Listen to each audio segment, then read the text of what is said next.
which is a fucking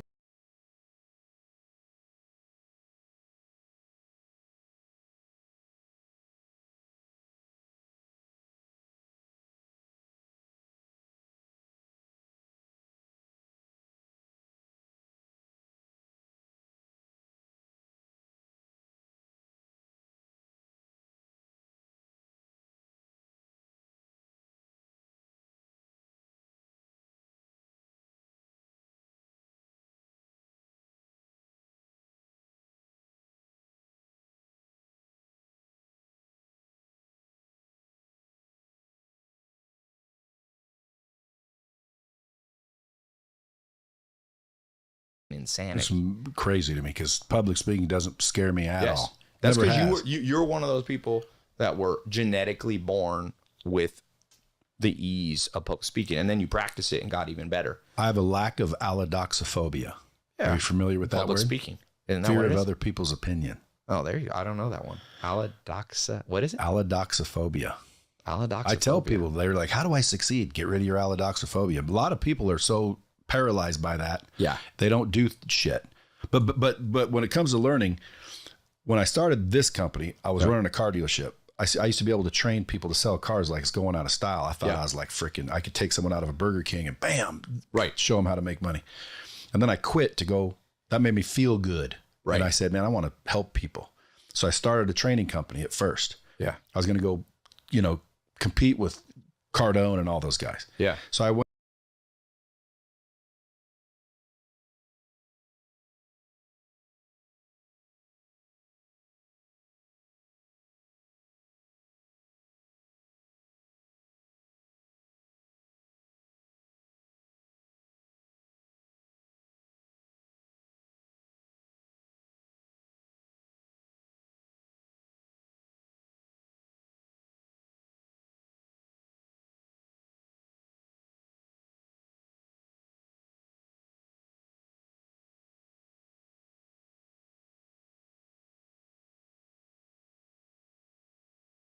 Should be working now. Yep. Sorry about that. My mic should test. Okay. So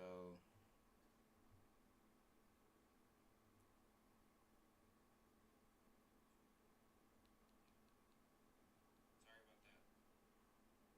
Okay, we good. Now we can go back to the podcast. Might as well start the stream over at this point. We had a little bit of technical difficulties, but I decided to start reacting to podcasts. A lot of people are on mics talking, and I just want to give my initial reaction on these podcasts and these gurus talking about life and giving my thoughts.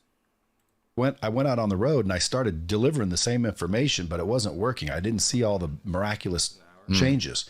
And I thought to myself, man, what's the difference? So I sat there, I called Do It to Ty Lopez, and I said, let me see what I was doing versus what I'm doing now. And what I discovered were the 4 ingredients, I call them. And it's good content. You got to know the right way to do it in the first place.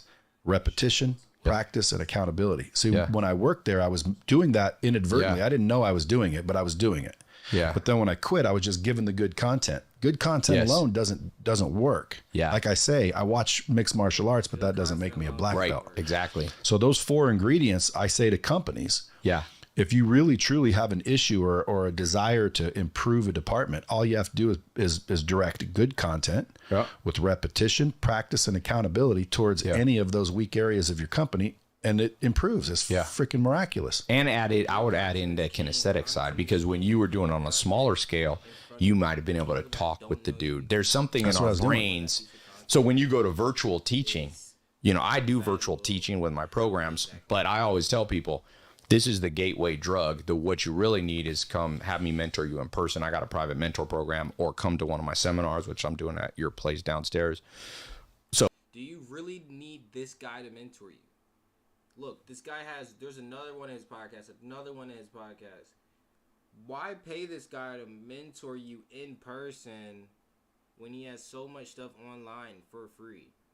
You know, maybe if you're already 35 years old with 15K just sitting in your bank and you need that extra push and that extra shove. But if you're 20s and you're trying to save up for this guy to mentor you, no, go on his free content. So all over when the gateway drug is to hear, but the mastery comes, like you said, ain't no UFC dude learned on Zoom. Period. There's no jiu-jitsu guy that's a black belt off Zoom. So Zoom's good. You could do your first jiu-jitsu class to lower your fear, but you better get into. I'm still a real world guy. I like what Elon Musk said recently. He said, virtual work is a scam. He's like, you want to work for Elon Musk? You want to work for me?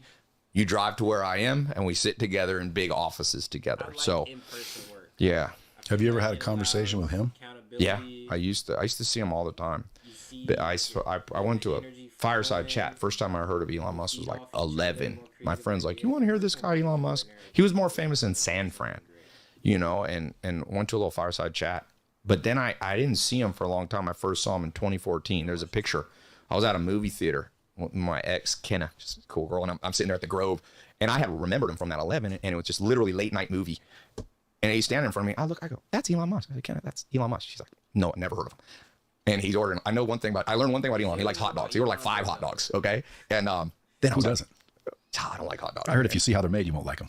That's right. I have a farm. I know how they make hot dogs. They take all the nasty meat. So let's make it's American way. Let's make money on every part of this pig. That's a hot dog. You won't eat one? Off my own farm, we make it. You take the scraps off. They take the scraps off the butcher floor.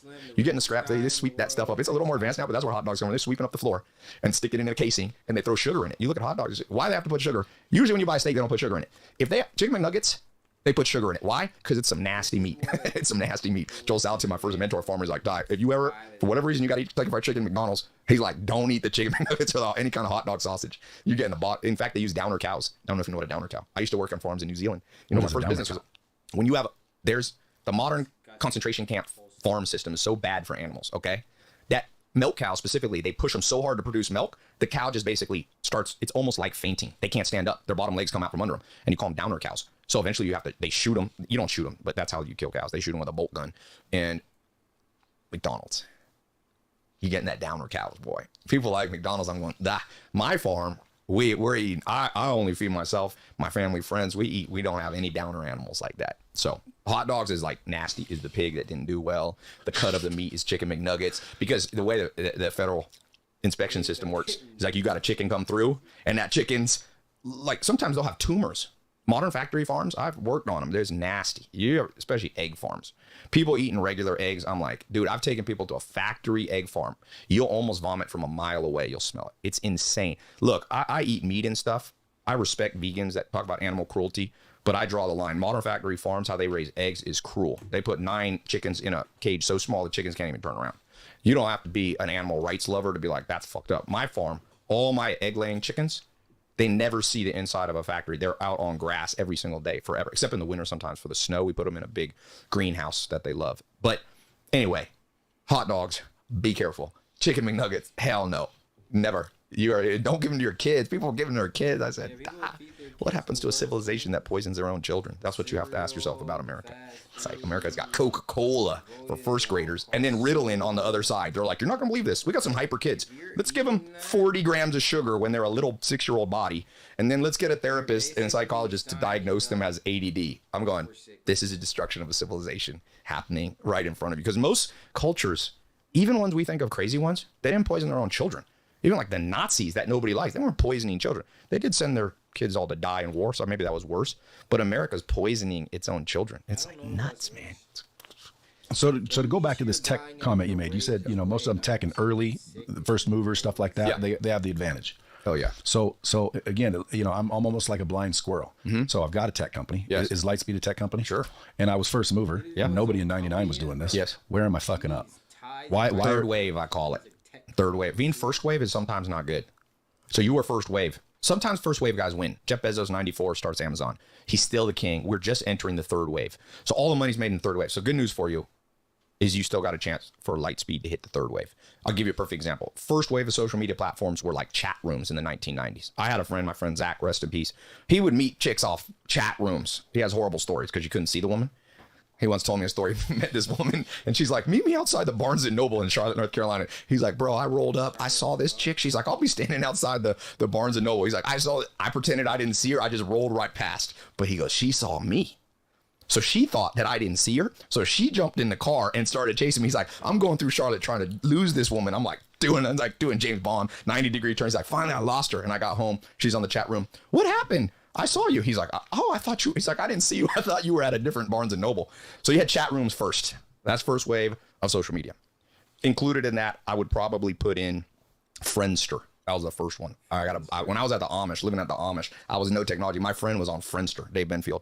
So that's first wave. Second wave was kind of, and I would even put MySpace first wave. Second wave was Facebook. Pretty dominant force from around 04. Now, the end of the second wave was like TikTok caught the second wave. Let's say it happens in about 10-year stints. So like 96 to 06 is first wave, social media, tech. 06 to 16 is second wave. That was very dominated by Facebook. MySpace dropped out of the picture by like 09. Mark Zuckerberg, through M&A control, buying Instagram, he controlled it. Around 16, I remember, you kind of had the end of it. That was Snapchat came in, started threatening so much that Mark Zuckerberg said, we got to make stories. Mark Zuckerberg's smart. Good artists copy, great artists steal. He stole stories, or else he would have been unseated at the end of the second wave. Third wavers is like TikTok came in. But the third wave's not over. So let's say third wave is, you guys still another 5 years. Whoever dominates the third wave will hold wealth for like a generation. So you see that. So for you, you were a first waver. Maybe you missed the second wave. Now you catch the third wave with Lightspeed. You'll be a monster. Like that third wave, because what happens is you see that with everything. You see that with music, first wave people. There's all these people with modern music. Because he's inventing these waves of categories of industries like he's the decipher of all knowledge. First off, the first wave, MySpace is not in the first wave. First wave is the chat rooms. Second wave is MySpace and Facebook. Third wave is TikTok. And TikTok is the ruler of the third wave already, and it's already setting the precedent. I think the third wave is here, and it's TikTok. Come on now. Pre-1950 Elvis. There was these black bands of great musicians doing rap in the 1940s. But we don't know them because that first wave gets forgotten easily. Only rarely, like Frank Sinatra. Sinatra came out of the first wave and survived the second wave. He was still on Johnny Carson in the 70s. Second waver was Elvis. Elvis was that second wave dude in music. And third, and that lasted, Michael Jackson was second wave, strong. But music will be dominated in 100 years by the third wave people. I mean, first wave was Bach, actually. Bach, Beethoven. Most people have forgotten them. Most people can't name one Bach song. He's the greatest musician of all time, of modern times, by far. So that can you? I bet you can. Yeah, I play Bach, man. I mean, you have I think people have heard the cello concerto is one of his famous ones. That's a famous Bach that most people know. That Baroque period. By the way, if you ever trying to be healthier, Baroque music is the only one scientists have played that makes plants grow faster. Really? Heavy metal makes them grow slower. You gotta be careful with that crazy dissonant sounds. Yeah, Bach, or all like Handel, which is like what you hear at weddings. Those are all Baroque music, very smart musician. My step-grandpa was a smart historian. He's like, Ty, the way music goes is simple. You got God, and you have Bach. Nobody. And then you got Beethoven, Mozart, Brahms, Tchaikovsky, all these people. So there's that, by the way, is evolution. Evolution is very unfair. We're a blip. Now they think the universe is more than 12 billion years old. Just came out. I mean, the Earth, this kind of world we think of as the world, is like 15 or 20 billion years old. So all mankind it's like that old proverb in the Bible, all flesh is grass. The flowers fade and the grass withers and the flowers fade, but the word of God lives forever. If you're an atheist or not religious, the way I perceive that is just humanity is a blip, as a pimple on time. But since the time you had modern humans or hominids, let's say 1.2 million years old, there's been these outliers. This is like, you've had Einstein, it's like smarter than all the people came around. You had Aristotle, you had William Shakespeare, this son of like a poor family, and genetics just like disperses this way with words that nobody's been able to surpass. Well, part of the reason, going back to why 10 men run the world, is in the past when you were a super outlier, you just kind of lived in your small town and it was hard for anybody. Nobody could FaceTime you or do a video. Now these 10 people are true superheroes. I call them warlords. The wealthiest men in the world are all warlord superheroes. They're not, people are always looking for saints. Like, I like Elon Musk. He's a more ethical guy. I'm like, these are all warlords, ladies and gentlemen. The billionaires are the warlords of the world. But they have Genghis Khan was a superpower warlord. I think 1% of the world's related to him, something like that. You know, damn, he did some humping. Oh, more than that. These dudes plundered. They took many. You ever see? I used to keep a plaque on my wall. It's Genghis Khan saying, and I was like, maybe I shouldn't keep this. And he's like, the greatest joy on earth is to hear, you know, is to fall asleep in the bosoms of your enemies' wives and daughters. You know, he changed history for good or bad. But we're all the process of outliers. So music, light speed, technology. You got to ask yourself, third wave shows you who the outlier is. Because you got to have. Has that ever been the first wave guy? Because again, Yes. there's still nobody that has technology like ours. I showed. Yes. Did you ever get on that call? Yeah, you showed me. See, there's nothing out there like that. Yes. Maybe I'm just my business model's wrong. Something. And by the way, just for the record, I mean we're doing 8 figures, so it's worked. But why am I not worth 3.9 billion and have Elon Musk wanting to buy me? Voss is the answer. Branding. This damn Voss thing. These are Norwegian guys. There's a couple Norwegians. You know, Norway has some of the cleanest water in the world. New Zealand, Norway, Iceland. I was just in Iceland. I've been all 3 of those places. You can drink the tap water. It's like extra clean. So they basically bottle tap water, put it in. This used to be glass, and became billionaires because they just branded water as Norwegian water. Fiji is just, you know, an island. It's all branding. Yeah. So Lightspeed. Oftentimes when you have the best product, I don't want it.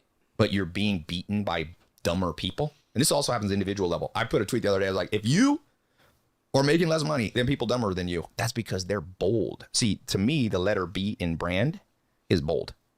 So Voss made a bold claim. We're going to take tap water out of Norway. See if mofos will pay us $10. It costs us 10 cents, not counting the container. That's a bold. So be bold. Lightspeed is probably not bold enough.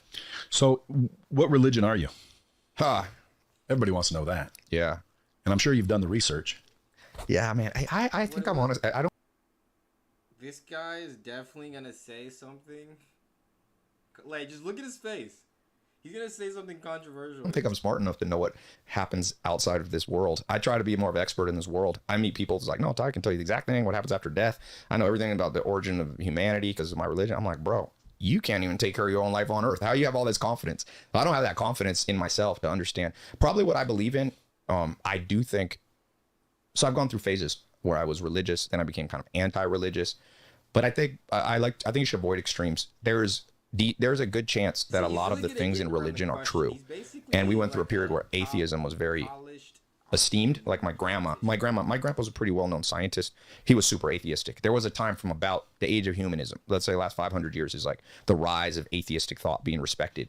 But now in new science, there's a lot of stuff that sounds religious and prayer to me, like quantum physics. It's like, you know, things move. A lot of the smartest astrophysicists like Hawking believe in parallel universes. So maybe when you pray and you manifest something, maybe it's just an atheist would agree you just skipped into another parallel universe. I believe in that a lot. So I think smart people going forward for the next 100 years. Actually, I mess with that theory. You shift into a timeline that is aligned with your thoughts and frequency. So, but that's not a religion. That is a quantum physics theory that needs to be studied really closely. But let's see if Ty Lopez actually answers the question. Religious smart people and the atheists will just become, they'll all kind of sit in a room and be like, we're all saying the same thing, man. You say we need to pray. You know, Jesus Christ said, ask and you will receive, seek and you will find, knock and the door will be open unto you. A quantum physicist basically says, you know, we can't know stuff because sometimes when you observe it, it just appears out of nowhere. In fact, if you read Brief History of Time, which is the antecedent to Einstein, Stephen Hawking, you know, he says a lot of things, like the very last sentence of A Brief History of Time, which is on my book list, by the way.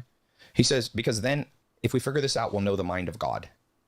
And he speaks to this concept of the uncertainty principle, meaning sometimes things aren't there till you seek them and then they appear. Einstein didn't like that, by the way. He was a certainty guy. I was telling you, you know, if you watch that Oppenheimer movie, there's a great scene where Oppenheimer goes, the main character is there trying to meet Einstein, and Einstein says, the man who believes in uncertainty came to ask me for certainty. Einstein was bothered by the uncertainty principle. Once again, somebody who's religious, Muslim, Christian, Buddhist, whatever, they pray like, God, I'm in this foxhole, you know, please get me out of here. And then all of a sudden they survive. Like, there's a lot of stories of that. Of course, there's stories of people who die too. But then the quantum physicist is like, okay, I'm observing something in a state and it's not there. Or when I observe it, it changes. And that's a hard one to understand. So I'm saying maybe that I think the universe is so complex. Also, you know, the concept of heaven or hell, like Jesus Christ said, he looked at all the buildings and the Pharisees and these religious people. He was like, God's not there. The kingdom of God is inside of you. Well, now with atomic theory and even going deeper than atomic, they don't know how far the universe ends inside you. So we find atoms and then there's things, another universe of quarks inside of atoms. And then they don't know where it's going to end. Meaning there might be a universe inside of you. So when Jesus Christ said the kingdom of God is inside of you, physicists might be like, this guy was right. You know what I mean? So I don't know. I like the parallel universe thing. I think that's the most practical way, if you're religious or atheist, to live your life. Like I was driving over here and for this event, my team was kind of messing up. Usually I've done tons of events. There usually runs like clockwork. They forgot to help me when I was at the hotel, get over here. The car was in the wrong place. I was late for your podcast. And I was just thinking to myself, I'm going to choose to skip across parallel universes in the blink of an eye into a universe where everything's organized. I'm doing well. When you're broke, that's what changed my life. I read a Tony Robbins book, a guru that a lot of people don't like. People think they're smart. Oh, you don't need gurus. You need Harvard. Well, a guru changed my life because he said it's one chapter in a book when I was sleeping on a couch in a mobile home in Clayton, North Carolina with nothing, man. I remember I didn't have a closet, so I had a bag next to me. I rarely cry. In my whole life, I was like one of the only times I remember crying, not bawling. It was late at night and I was like, I think I fucked up. All my friends went to college. They went down the conventional route. I went to live with the Amish. I'm like, it was funny. I was like 20 something. I'm like, my life's over. People get very suicidal sometimes at 20. I'm like, your life ain't over. But back then to me, the reality was like, I messed up. I had a friend who went to college, was working as a W-2 employee, making like 300 grand. Meanwhile, I didn't have a car. I had met this girl, this Russian girl at Campbell University. She's like, come pick me up on a date. And I really liked her and I had no car. And I'm like, I don't have love. I don't have women. I don't have a college degree. I know how to milk cows. I have a skill that nobody, but I read that Tony Robbins book, which said, when you fail, you ponder. And when you succeed, you party. But all greatness comes out of pondering, meaning all greatness comes out of failure. So I think right then I skipped into another universe. I put into a parallel universe. I was like, I'm going to skip into a parallel universe where my mess becomes my message. Make your mess your message. So my mess was having no money and no purpose. I popped in, and within 9 months, I discovered the internet. I found a mentor, Corey Rudel, paid him $300, never met him. He died before I could meet him in a car crash, sadly. The great ones die too early. And I never got to thank him, but I paid all the money I had in my bank account for this course. And it didn't come on a YouTube video. People are like, Ty, why you sell courses? I'm like, because a course changed my life. Came in a 3-ring binder. And it said, I don't remember most of it, but I remember it said, there's a new thing coming out. It's a new trend, Google AdWords. And I was like, I didn't even know I was early. I was in the first 2 months, online advertising really existed. I jumped on it. And within 9 months, I was making $8,000 a month, pretty much on autopilot. I skipped parallel universes. You could call it prayer. You could call it a guru, but that stuff works. And all change happens like that. You basically choose. So for Lightspeed, you got to think, how do I skip universes? I'm in a universe where my return on brain damage isn't high enough. You put a lot of brain damage into it and the return's not there. There is a parallel universe. And like I said, smart people like Hawking believe in this. You can just skip across universes in a blink of an eye. Now you have to take action. Okay, some people are too much into really you just meditate down into quantum physics theory. If you haven't heard of double slit experiment, it's the experiment where they basically shot an electron through a slit, and when it wasn't observed, it performed as a wave, right? And then when they put the camera there to observe it and see how did this one particle turn into a wave of particles, it performed how they originally thought, and it broke up normally. And what they concluded was that atoms and light knows when it is being observed. So when you can shift into a different timeline in a blink of an eye, it's because that literal blink is turning off all the atoms around you. When you open your eyes back, they collapse again into a shifted timeline of the frequency and attention that you're putting out into the world. Meditating, like now Lightspeed is the top one. That might be the smart, a great architect imagines before the speed of thought is faster than the speed of light as well. Create. But I bet you can skip into a universe by changing the branding, where Lightspeed is just a brand new thing, a bolder message. Like going back to you want to cease and desist from Microsoft. Why don't I just give you some equity and you do it? I know we've talked. I'm happy to do it. That's why I wanted to come back and talk to you. It's $1 billion deal for sure. Because it's the best. He told me for the first billion, Jerome, he's giving me $999 million. And the second billion, he gets the next $999 million. Is that the deal? No, but I'd reverse it. Reverse it. I make you a bill and I get a mill. You make me a bill, you can have the second bill. Yeah, all yours. It only goes to a bill. All yours. In fact, you make me 500 mil, you can have it from there. 100%. Okay. But this is being recorded. Yeah, I know that it's Hold on, I'm gonna drink some bold claim branding here. Hey, you want to spend an hour a week with me helping you become a business badass? Well, check out my group in the link below. Hey, I know that it's the best. Norway. I know that it's the best, but unfortunately, and everybody pay attention, best known beats best all the time. They're just bolder. Yeah, but how the frick is like some of these platforms out there that are bolder? They're not bolder. They're just marketing. I've never really marketed. So, there's dudes. Where was I yesterday? I was watching something. I was out, and just like there's a dude who's with a girl. I was in the casino. I think I saw this yesterday. I was staying at the Encore. There's a dude with a girl. I don't know if it was a first date or something. Some bold dude comes and just takes the girl from the guy. She was there on a date with another guy. What's the difference? They looked about the same. I watched the dynamic unfold, and it's like one was just a little more bold. Fortune favors the bold. That's Juvenal, the Roman warrior. You know, dude. So for going on the couch to where are you now? Tell them what kind of businesses that you own currently. Well, I do a combination of things: personal brand, buying brands, and farmland is kind of my business. I always tell people it's like I got this thing. I'll be the first to announce it on your podcast called The 5 Habits. I'm gonna put out a little booklet, not a full-fledged book. It's gonna be called The 5 Habits. I bought 5habits.com. So the 5 habits to get in anything you want with health, wealth, love, and happiness. Okay. I'm not an expert on the afterlife or spiritual things, but health, wealth, love, happiness on earth. So the habit is reading, fasting, building, networking, breathing. And let me get specific. Breathing. So the first one, reading, each of these have a sub principle. So reading is the 5 mentor principle. You must have 5 mentors in your life. The reason you read is because some of the great mentors are dead. So it's just the only way to learn about Aristotle's opinion in your life is to read old books. But you should have at least 3 in-person mentors that you shadow. So reading is really mentoring. So reading, 5 mentor rule. If you do not have, and I'll tell you this, we can apply this. You're a very advanced entrepreneur, an 8-9 figure entrepreneur. You should hunt down some badass retired software guys. You should have 5 mentors for Lightspeed. You should build a page called, lightspeed.com/advisory board and invite 5 badass guys who exited software, any kind of software. It could be restaurant software, garbage software, and you should put them on. That parallel universe is gonna 10x, 100x your enterprise value right there. How much would you give up in exchange for those guys? They don't even want it. Most people don't want it. Why would they take the time? They're bored. They're retired.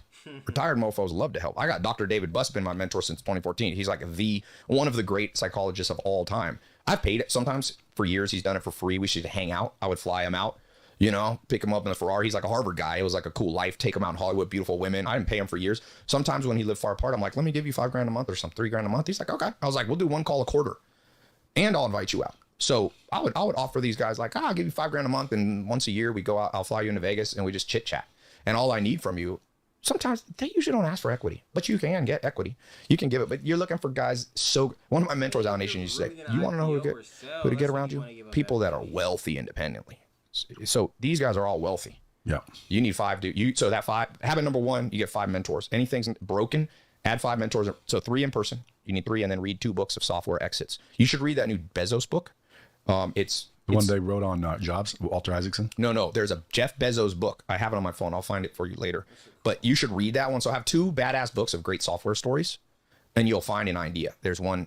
And then you can read the new Elon book because he made his wealth in software. I'd read the Elon book and that Jeff Bezos one. Then I'd get 3 advisory board mentors that you taught. You say we could do a 1 call a quarter. I'll pay you monthly. $3 to $5 grand is nothing. You drop $10,000 for smart dudes, and you say I fly you out once a year. We meet in person. We do a quarterly Zoom, just us 4. Make sure one's a woman too. Men often only have nature likes 50% female sex, so don't try to be smarter than nature. Get 1 woman. You're a dude. Get 2 guys. There's women that have exited for $100 mil, $500 mil bill, $2 bill, $10 bill. You can find them now pretty easy. Yeah, get an assistant. Just reach out. I'll tell my assistant. Email 100 people. Yo, I'm the assistant of Bradley.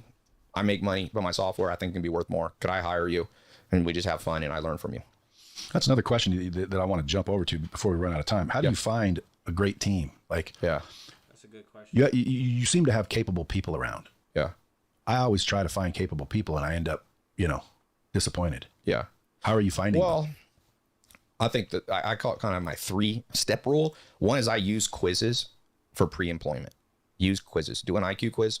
Okay, there's some, America, of course, has fucking weird regulations on what you can ask people, but there's compliant quiz. In fact, I'm almost done with a company, shameless plug, my Life Compass company. I built software that I use. I'm going to charge companies like $200 a month and you can unlimited use my quizzes. I got badass ones.